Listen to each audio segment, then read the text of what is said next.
नमस्कार मित्रांनो, मी गणेश वणकर इग्नाइट अकॅडमीच्या प्लॅटफॉर्मवर तुम्हा सर्वांचे मी स्वागत करतो। आरआरबी एनटीपीसी चं एक्झाम अनालिसिस घेत आहोत आपण आणि त्याच्यासाठी तुमचा खूप छान प्रतिसाद जो आहे तर तो येत आहे।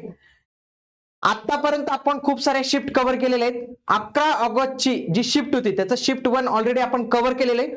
दुसरी आणि तिसरी आजच्या या व्हिडिओच्या माध्यमातून आपण कव्हर करणार आहोत आणि त्यासोबतच जर तुम्ही आपलं हे चॅनल सबस्क्राइब केलं नसेल ना तर करून ठेवा, कारण की रेल्वे भरती संदर्भात संपूर्ण माहिती तुम्हाला आपल्या या चॅनलवर बघायला मिळणार आहे। बघा 11 ऑगस्ट शिफ्ट 1 झालेला आहे, 8 ऑगस्टच्या पहिल्या दुसरी तिसरी शिफ्ट झालेली आहे, 7 ऑगस्ट झालेला आहे। म्हणून याच्यासाठी तुम्ही हे चॅनल आजच सबस्क्राइब करून ठेवा आणि इग्नाइट अकॅडमीच्या सर्व कोर्सेसवर सध्या फ्लॅट 30% ऑफ ची स्कीम चालू आहे। आजच त्याचा लाभ घ्या।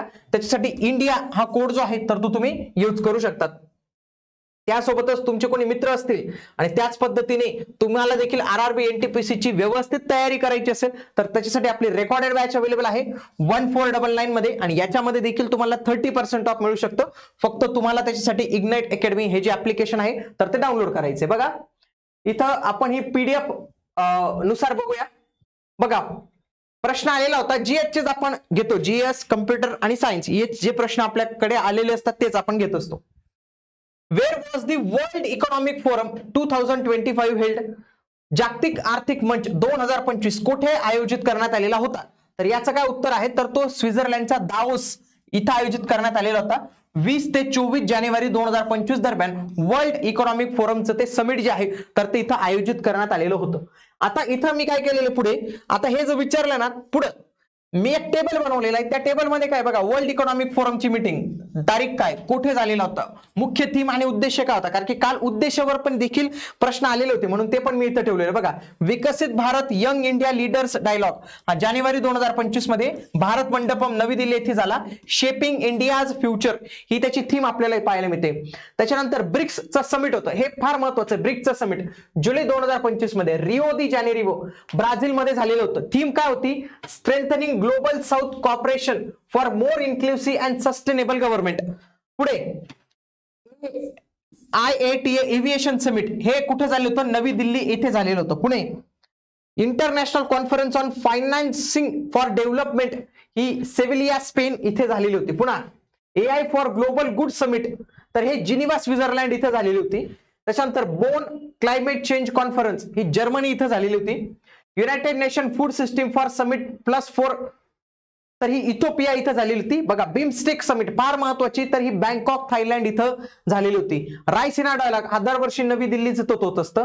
त्याच्यानंतर वर्ल्ड गव्हर्नमेंट समिट हे पण महत्वाचं आहे तर ही दुबई इथं झालेलं होतं फेब्रुवारी 2025 मध्ये। शेपिंग फ्युचर गव्हर्नमेंट्स ही त्याची थीम जी आहे तर ते आपल्याला इथं पाहायला मिळते।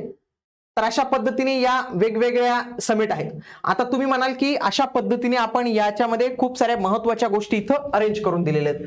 आता तुम्हालाही जर वाटतं की ही लेक्चरची पीडीएफ तुम्हाला पाहिजे आहे तर ती कशा पद्धतीने भेटेल, तर जे उमेदवार पीडीएफ ही कमेंट करतील तर त्यांना याची लिंक जी आहे तर ती कमेंट बॉक्स मध्ये सेंड करण्यात येईल। त्याच्या माध्यमातून ते पीडीएफ डाउनलोड करून ही माहिती वाचून त्यांचा अभ्यास जो आहे तर तो करू शकतात।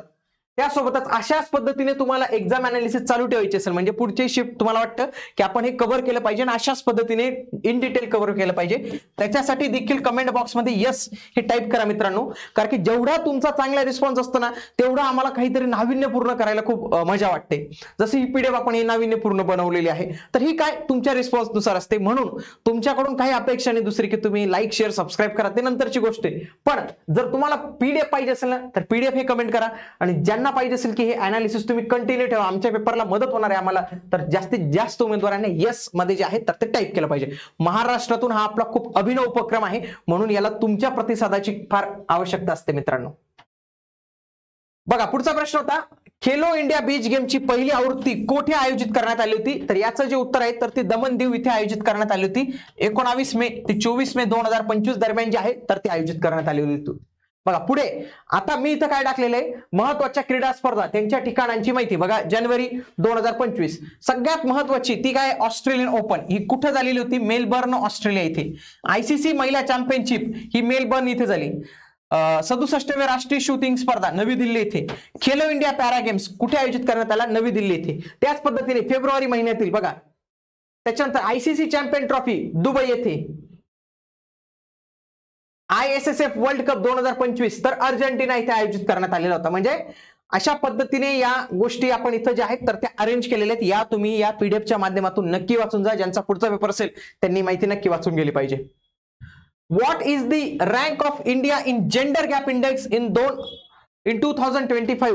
लिंगभेद निर्देशांकात भारताचा क्रमांक किती आहे? तर भारताचा क्रमांक इथं 131वा क्रमांक आपल्याला इथं जो आहे तर तो बघायला मिळतो. आता पुढं याच्यामध्ये आणखी एक्स्ट्रा माहिती मी अशी दिलेली आहे की जसं बघा, इंडेक्स प्रकाशित करणारी संस्था, भारताची रँक आणि प्रथम स्थान कोणाचं आहे याच्या व्यतिरिक्त काही प्रश्न नसतो. जसं की हेनली पासपोर्ट इंडेक्स याच्यामध्ये भारताचं स्थान 77 आहे आणि प्रथम क्रमांकावर कोण बघायला मिळतो? सिंगापूर बघायला मिळतो. पुढे फिफा रँकिंग मध्ये भारत 133 आहे हे विचारणार नाही, पण अर्जेंटिना विचारलं जाऊ शकतं.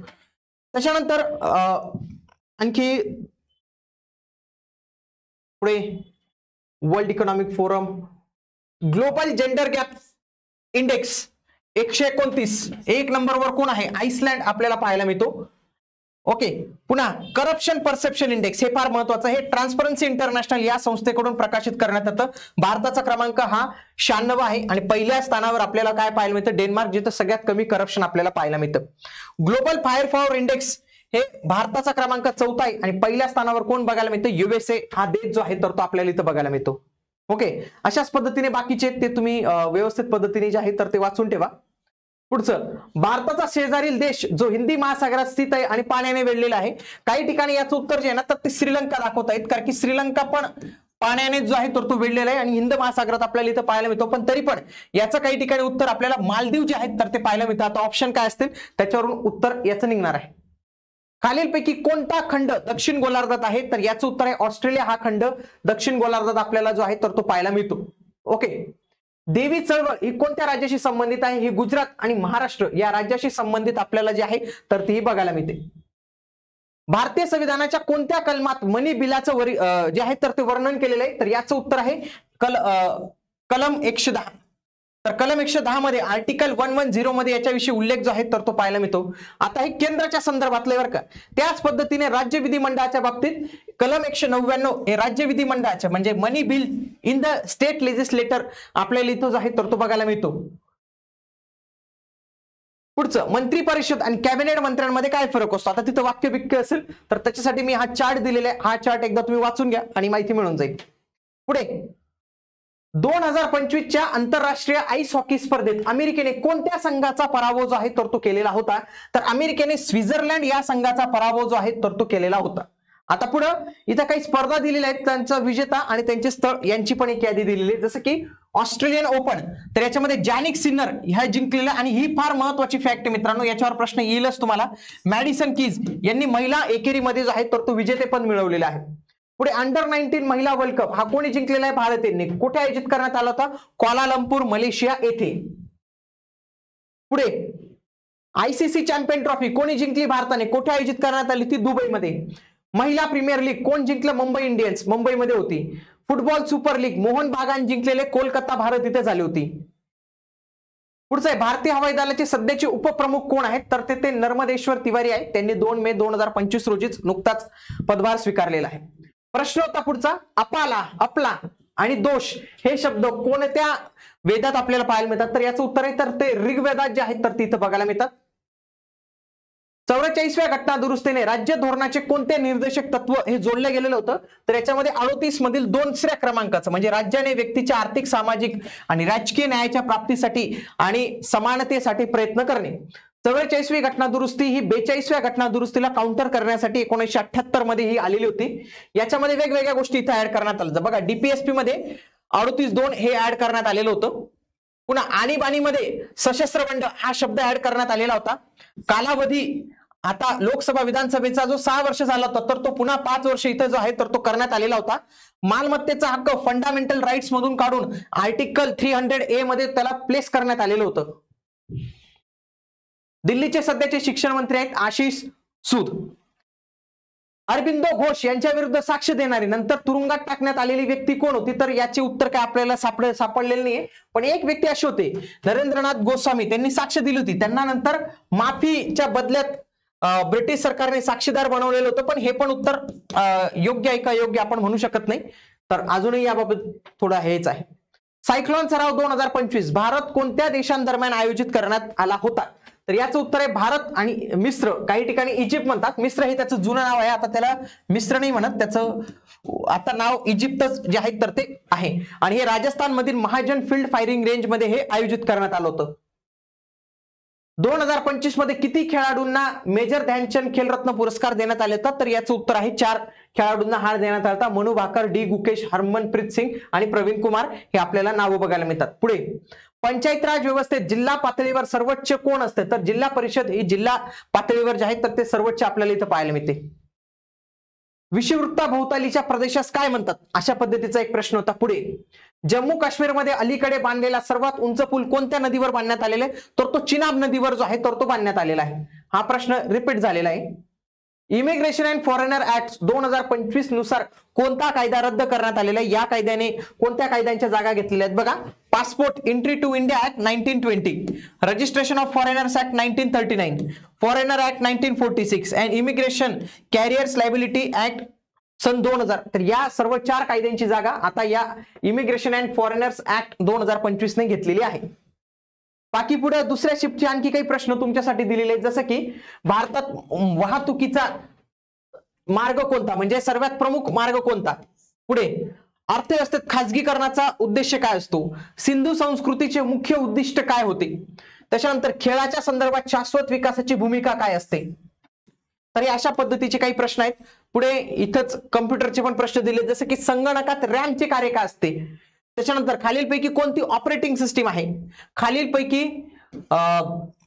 बघा, प्लाझ्मोडियममुळे मलेरिया होतो. हे अशा पद्धतीने जे काही शिफ्ट 3 चे प्रश्न होते. आणखी शिफ्ट 2 चे प्रश्न आपण इथं पाहूया थोडेसे. बघा पुढे नगरपालिका स्थापनेशी संबंधित घटना कलम कोणते आहेत? तर त्याचं उत्तर आहे कलम 343 क्यू. हे नगरपालिका स्थापनेसंदर्भातलं आहे. हेमा मालिनी कोणत्या लोकसभा मतदारसंघातून निवडून गेलेले? तर त्यांचं उत्तर आहे तर ते मथुरा याच्यामधून जे आहे तर ते निवडून गेलेले आहेत. पुढे हैदराबाद संस्थान भारतात विलीन करण्यासाठी कोणते ऑपरेशन राबवण्यात आले? याचं उत्तर तो ऑपरेशन पोलो. त्याच्यानंतर कम्प्युटर मधला सगळ्यात महत्वाचा कंपोनेंट कोणता असतो? तर इथं 3 महत्वाचे विचारले होते. तर ते इनपुट डिव्हाइसेस आहे, keyboard, Mouse, central processing unit आणि आउटपुट डिव्हाइसेस, हे 3 महत्वाचे घटक असतात. पुढे आयाम पुस्तकाचे प्रकाशन राष्ट्रपती जगदीप धनखड यांनी केले होते. तर ते लेखक कोण आहे? आता याच्यात 2-3 पुस्तक मला बघायला मिळाले, पण मोस्ट प्रॉब्ली याचं उत्तर आहे गोपीचंद पी हिंदुजा, हे उत्तर बघायला मिळेल. पुढे साऊंड वेव्स आणि लाईट वेव्स यांच्यापैकी लॉन्जिट्युडिनल कोणती आहे? तर साऊंड वेव्स या लॉन्जिट्युडिनल वेव्स आपल्याला पाहायला मिळतात. पुढे 2025च्या आशियाई हिवाळी क्रीडा स्पर्धा कोणत्या देशात झाल्या? तर ते हार्बिन, चीन या ठिकाणी जे आहे तर ते आपल्याला बघायला मिळतो. बिमस्टेक व्यापार शिखर परिषद कोणत्या शहरात आयोजित करण्यात आली? तर ती कोलकाता इथं आयोजित करण्यात आलेली होती. कोणत्या रिव्हर या ईस्ट मध्ये फ्लो करतात, म्हणजे पूर्वेकडे वाहताना आपल्याला दिसतात? गोदावरी, कृष्णा, कावेरी, महानदी यांसारख्या नद्या हे आपल्याला पूर्वेकडे वाहताना जे आहेत तर ते दिसतात. त्याच्यानंतर म्यानमार मधील संकटाला प्रतिसाद म्हणून कोणत्या देशाने ऑपरेशन ब्रह्मा सुरू केलं होतं? तर त्याचं उत्तर आहे भारत. 23व्या कायदा आयोगाचे अध्यक्ष कोण आहेत? नुकतेच दिनेश माहेश्वरी यांची नेमणूक जी आहे तर ती या पदावर इथं करण्यात आलेली आहे. ओके, तर अशा पद्धतीने हे संपूर्ण बघा, इथं प्रश्न तुम्हाला बघायला मिळतील. म्हणून हे संपूर्ण पीडीएफ तुम्ही जे आहेत तर ती जे आहे तर ती डाउनलोड इथं करून ठेवा. आणि तुम्हाला आधी सांगितलं की पीडीएफ डाउनलोड करण्यासाठी जास्तीत जास्त उमेदवारांनी पीडीएफ ही करा आणि अनालिसिस पाहिजे असेल तर यस हे कमेंट करा. आणि आरआरबी एनटीपीसी साठीची नवीन जाहिरात लवकरच येणार आहे. त्याच्यासाठी देखील तयारी करत असाल तर तुम्ही आपल्या इग्नाइट अकॅडमी मार्फत ही बॅच जी आहे जरूर परचेस करू शकतात. आणि आरआरबी एनटीपीसीचे ऑलरेडी खूप सारे व्हिडिओज आपल्या चॅनलवर अवेलेबल आहेत. 7 ऑगस्टचा व्हिडिओ आहे, हा 8चा झाला, हा 11चा झाला. इव्हन दो राजेश सरांचे सामान्य विज्ञानचे व्हिडिओज आहेत महामॅरेथॉन, तर ते पण तुम्ही जे आहेत तर ते अवश्य बघितले पाहिजेत. भेटूया आता आपण पुढील व्हिडिओमध्ये. तोपर्यंत जय हिंद, जय महाराष्ट्र, धन्यवाद.